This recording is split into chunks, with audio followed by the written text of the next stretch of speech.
This is my media presentation on the January 2025 Southern California wildfires.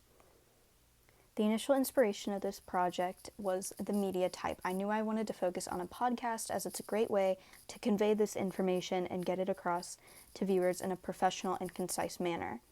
The disaster of focus was these 2025 Southern California wildfires that ravaged Los Angeles County. In January, these fires lasted for about a month, and due to the lack of emergency management preparation, they spiraled out of control. And this is the phase of emergency management I would also like to focus on, which is preparedness. As a Floridian, I am not familiar with wildfires, and they are a very scary event to deal with, so I thought it was something very important to focus on. The reason for selection was that the 2025 Southern California wildfires were chosen due to their relevance. This occurred in January of this year, and recovery efforts are still underway, but the actions in the preparedness stage were a topic of discussion immediately after they broke out, leading to analytical material during this phase. I focused on 3 preparedness measures. 1 was successful, 2 were not.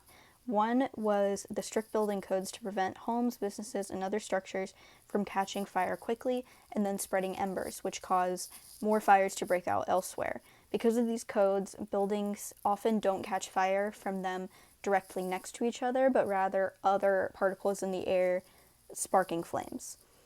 And then homeowners are also required to move flammable brush from their property, which is often a main cause of wildfires in dry climates such as this.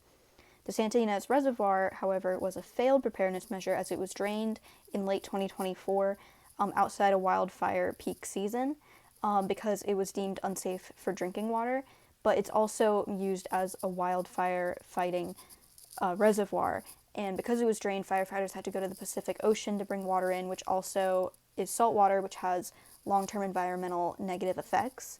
And areas such as the Pacific Palisades were almost completely destroyed due to this lack of resource right next door. And evacuations were also a failed attempt as they were called very late while these neighborhoods were already catching fire, causing roads to be blocked for fire resources to come in and fight these flames, causing them to spiral more and more out of control. In conclusion, the 2025 Southern California wildfires were an example of negligence and oversight on emergency preparedness from the Los Angeles County administration. If reservoirs were kept filled and evacuations were ordered in time, things could not have been much less severe. At its peak, 14 large wildfires were burning with at least 30 fatalities and over 18,000 destroyed structures and widespread evacuations of over 200,000 residents. There's a resultant estimated economic loss ranging from $28 billion to $275 billion. These were the references used for the presentation, such as podcasts, articles, action news from when these fires were taking place. Thank you for listening.